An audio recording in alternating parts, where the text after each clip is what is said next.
The Hound of the Baskervilles by Sir Arthur Conan Doyle. Chapter 4. Sir Henry Baskerville. Our breakfast table was cleared early, and Holmes waited in his dressing gown for the promised interview. Our clients were punctual to their appointment, for the clock had just struck 10 when Dr. Mortimer was shown up, followed by the young baronet. The latter was a small, alert, dark-eyed man about 30 years of age, very sturdily built, with thick black eyebrows and a strong, pugnacious face. He wore a ruddy-tinted tweed suit, and had the weather-beaten appearance of one who has spent most of his time in the open air. And yet there was something in his steady eye and the quiet assurance of his bearing which indicated the gentleman. "This is Sir Henry Baskerville," said Dr. Mortimer. "Why, yes," said he, "and the strange thing is, Mr. Sherlock Holmes, that if my friend here had not proposed coming round to you this morning, I should have come on my own account. I understand that you think out little puzzles, and I've had one this morning which wants more thinking out than I am able to give it." "Pray take a seat, Sir Henry. Do I understand you to say that you have yourself had some remarkable experience since you arrived in London?" "Nothing of much importance, Mr. Holmes. Only a joke, as like as not. It was this letter, if you can call it a letter, which reached me this morning." He laid an envelope upon the table, and we all bent over it. It was of common quality, greyish in colour. The address, Sir Henry Baskerville, Northumberland Hotel, was printed in rough characters. The postmark, Charing Cross, and the date of posting the preceding evening.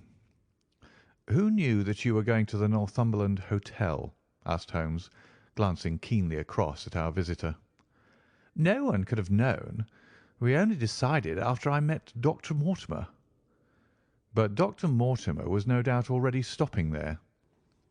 "No, I had been staying with a friend," said the doctor. "There was no possible indication that we intended to go to this hotel." Someone seems to be very deeply interested in your movements." Out of the envelope he took a half sheet of foolscap paper folded into 4. This he opened and spread flat upon the table. Across the middle of it a single sentence had been formed by the expedient of pasting printed words upon it. It ran, "As you value your life or your reason, keep away from the moor." The word moor only was printed in ink. "Now," said Sir Henry Baskerville, "perhaps you will tell me, Mr. Holmes, what in thunder is the meaning of that, and who it is that takes so much interest in my affairs?" "What do you make of it, Dr. Mortimer? You must allow that there is nothing supernatural about this, at any rate." "No, sir, but it might very well come from someone who was convinced that the business is supernatural." "What business?" asked Sir Henry sharply. "It seems to me that all you gentlemen know a great deal more than I do about my own affairs." "You shall share our knowledge before you leave this room, Sir Henry. I promise you that," said Sherlock Holmes. "We will confine ourselves for the present, with your permission, to this very interesting document, which must have been put together and posted yesterday evening. Have you yesterday's Times, Watson?" "It is here in the corner." "Might I trouble you for it? The inside page, please, with the leading articles." He glanced swiftly over it, running his eyes up and down the columns. "Capital article this on Free Trade. Permit me to give you an extract from it.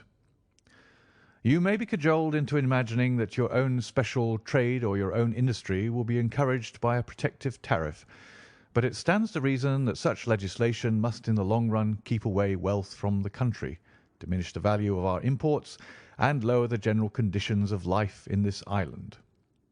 What do you think of that, Watson?" cried Holmes in high glee, rubbing his hands together with satisfaction.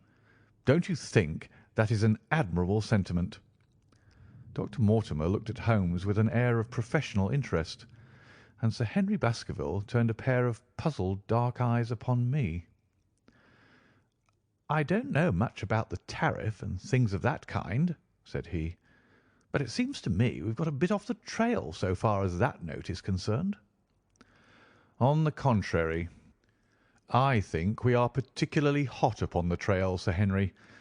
Watson here knows more about my methods than you do, but I fear that even he has not quite grasped the significance of this sentence. No, I confess that I see no connection. And yet, my dear Watson, there is so very close a connection that the one is extracted out of the other. You, your life, reason, value, keep away from the— Don't you see now whence these words have been taken? By thunder, you're right. Well, if that isn't smart, cried Sir Henry. If any possible doubt remained, it is settled by the fact that keep away and from thee are cut out in one piece. Well, now, so it is.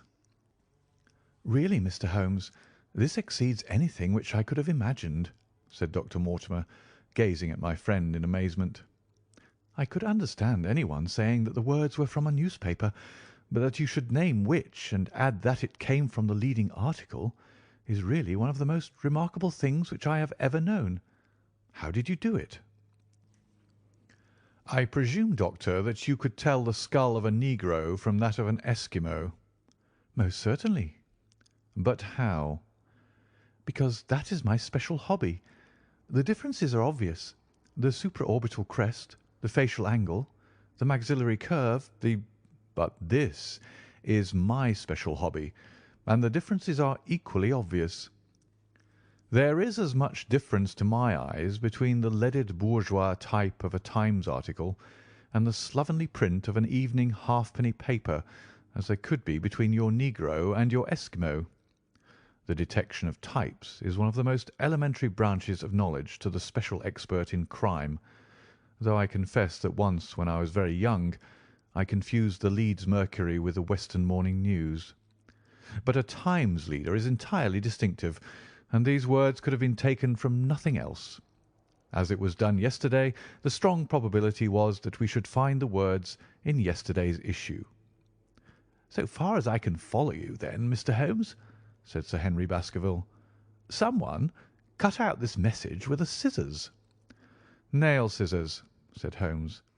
You can see that it was a very short-bladed scissors, since the cutter had to take 2 snips over "keep away." That is so. Someone then cut out the message with a pair of short-bladed scissors, pasted it with paste— Gum, said Holmes. With gum onto the paper. But I want to know why the word "more" should have been written. Because he could not find it in print. The other words were all simple and might be found in any issue, but "more" would be less common. Why, of course, that would explain it. Have you read anything else in this message, Mr. Holmes? There are 1 or 2 indications, and yet the utmost pains have been taken to remove all clues. The address, you observe, is printed in rough characters. But the Times is a paper which is seldom found in any hands but those of the highly educated. We may take it, therefore, that the letter was composed by an educated man who wished to pose as an uneducated one, and his effort to conceal his own writing suggests that the writing might be known or come to be known by you. Again, you will observe that the words are not gummed on in an accurate line, but that some are much higher than others. Life, for example, is quite out of its proper place. That may point to carelessness, or it may point to agitation and hurry upon the part of the cutter. On the whole, I incline to the latter view, since the matter was evidently important, and it is unlikely that the composer of such a letter would be careless. If he were in a hurry, it opens up the interesting question why he should be in a hurry, since any letter posted up to early morning would reach Sir Henry before he would leave his hotel. Did the composer fear an interruption? And from whom? We are coming now rather into the region of guesswork, said Dr. Mortimer. Say rather into the region where we balance probabilities and choose the most likely. It is the scientific use of the imagination, but we have always some material basis on which to start our speculation. Now, you would call it a guess, no doubt, but I am almost certain that this address has been written in a hotel." "How in the world can you say that?" "If you examine it carefully, you will see that both the pen and the ink have given the writer trouble. The pen has spluttered twice in a single word, and has run dry 3 times in a short address, showing that there was very little ink in the bottle. Now, a private pen or ink bottle is seldom allowed to be in such a state, and the combination of the two must be quite rare. But you know the hotel ink and the hotel pen, where it is rare to get anything else. Yes, I have very little hesitation in saying that could we examine the waste paper baskets of the hotels round Charing Cross until we found the remains of the mutilated Times leader, we could lay our hands straight upon the person who sent this singular message. Hullo! Hullo! What's this?"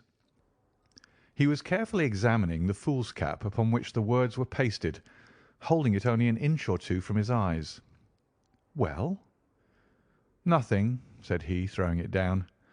"It is a blank half-sheet of paper without even a watermark upon it. I think we have drawn as much as we can from this curious letter. And now, Sir Henry, has anything else of interest happened to you since you have been in London?" "Why, no, Mr. Holmes, I think not." "You have not observed anyone follow or watch you?" "I seem to have walked right into the thick of a dime novel," said our visitor. "Why in thunder should anyone follow or watch me?" "We are coming to that. You have nothing else to report to us before we go into this matter?" "Well, it depends upon what you think worth reporting." "I think anything out of the ordinary routine of life well worth reporting." Sir Henry smiled. "I don't know much of British life yet, for I've spent nearly all my time in the States and in Canada, but I hope that to lose one of your boots is not part of the ordinary routine of life over here." "You have lost one of your boots?" "My dear sir," cried Dr. Mortimer, "it is only mislaid. You will find it when you return to the hotel. What is the use of troubling Mr. Holmes with trifles of this kind?" "Well, he asked me for anything outside the extraordinary." "Exactly," said Holmes. "However foolish the incident may seem, you have lost one of your boots, you say?" "Well, mislaid it, anyhow. I put them both outside my door last night, and there was only one in the morning. I could get no sense out of the chap who cleans them. The worst of it is that I only bought the pair last night in the Strand, and I have never had them on." "If you have never worn them, why did you put them out to be cleaned?" "They were tan boots and had never been varnished. That was why I put them out." "Then I understand that on your arrival in London yesterday you went out at once and bought a pair of boots." "I did a great deal of shopping. Dr. Mortimer here went round with me. You see, if I am to be squire down there I must dress the part, and it may be that I have got a little careless in my ways out west. Among other things I bought these brown boots, gave $6 for them, and had one stolen before ever I had them on my feet." "It seems a singularly useless thing to steal," said Sherlock Holmes. "I confess that I share Dr. Mortimer's belief that it will not be long before the missing boot is found." "And now, gentlemen," said the baronet with decision, "it seems to me that I have spoken quite enough about the little that I know. It is time that you kept your promise and gave me a full account of what we are all driving at." "Your request is a very reasonable one," Holmes answered. "Dr. Mortimer, I think you could not do better than to tell your story as you told it to us." Thus encouraged, our scientific friend drew his papers from his pocket and presented the whole case as he had done upon the morning before. Sir Henry Baskerville listened with the deepest attention and with an occasional exclamation of surprise. "Well, I seem to have come into an inheritance with a vengeance," said he, when the long narrative was finished. "Of course, I've heard of the Hound ever since I was in the nursery. It's the pet story of the family, though I never thought of taking it seriously before. But as to my uncle's death, well, it all seems boiling up in my head, and I can't get it clear yet. You don't seem quite to have made up your mind whether it's a case for a policeman or a clergyman." "Precisely." "And now there's this affair of the letter to me at the hotel. I suppose that fits into its place." "It seems to show that someone knows more than we do about what goes on upon the moor," said Dr. Mortimer. "And also," said Holmes, "that someone is not ill-disposed towards you, since they warn you of danger. Or it may be that they wish, for their own purposes, to scare me away.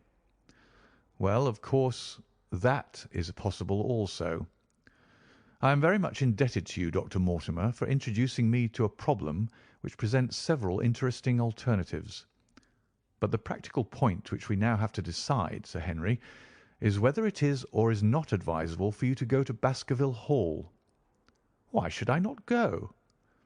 "There seems to be danger." "Do you mean danger from this family fiend, or do you mean danger from human beings?" "Well, that is what we have to find out."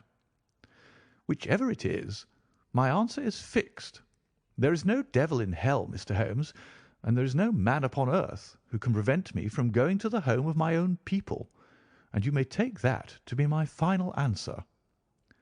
His dark brows knitted and his face flushed to a dusky red as he spoke.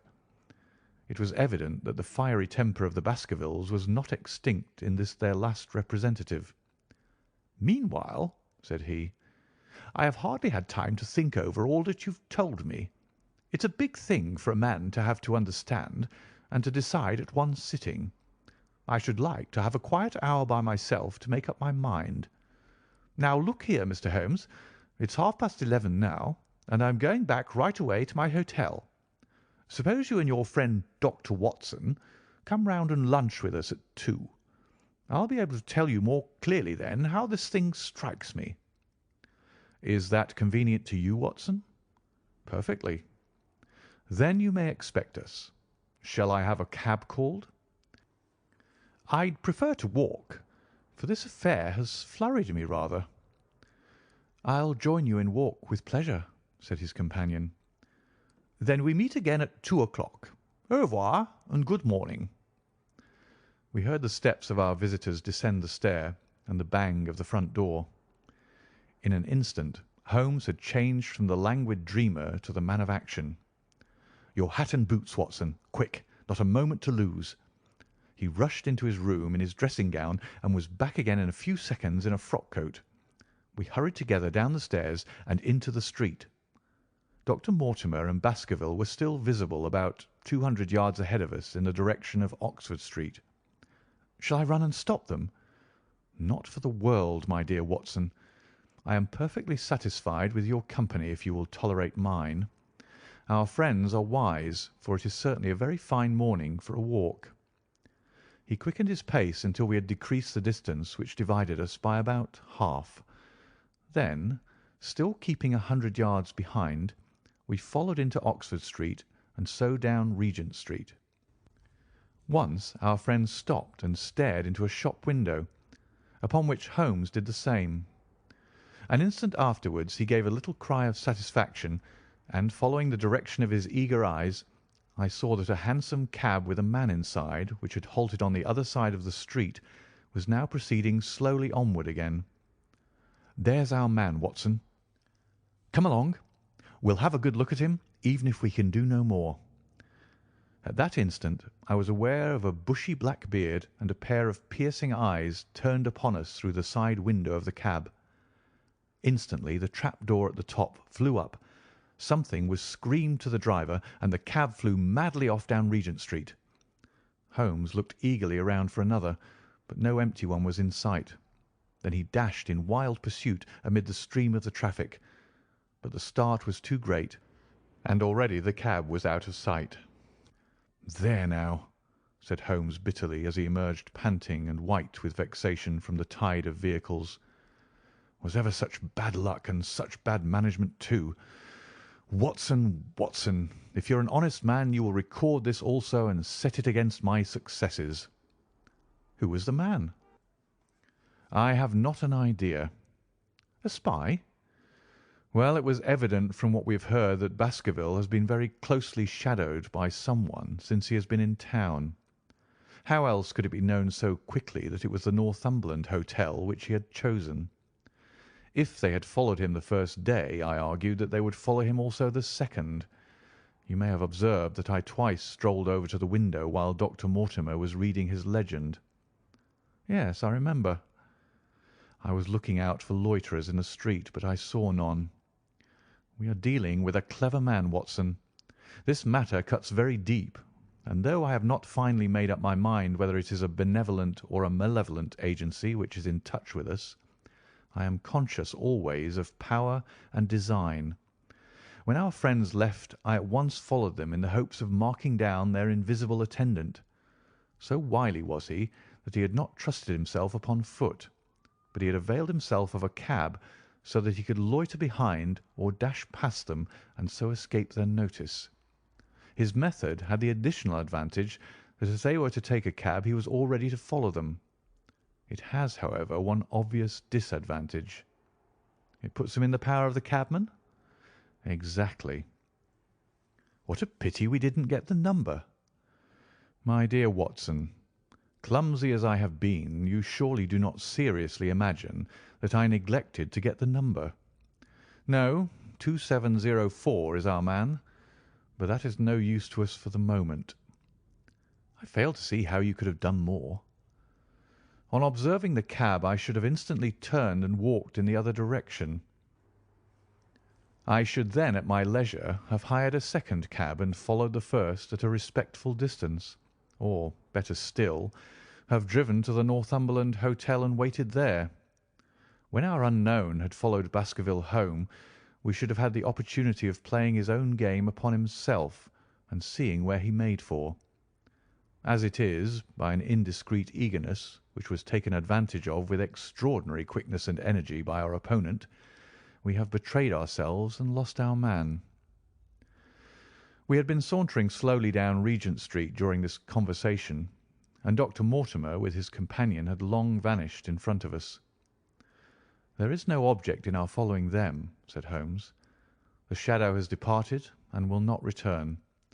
We must see what further cards we have in our hands and play them with decision.